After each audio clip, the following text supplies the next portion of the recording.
நான் தூங்கும் முன்னே நீ தூங்கி போனாய் தாயே, என் மேல் உனக்கென்ன கோபம்?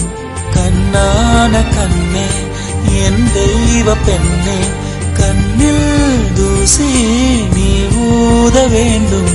ஐயோ ஏன் இந்த சாபம் எல்லாம் என்றோ நான் செய்த பாவம்.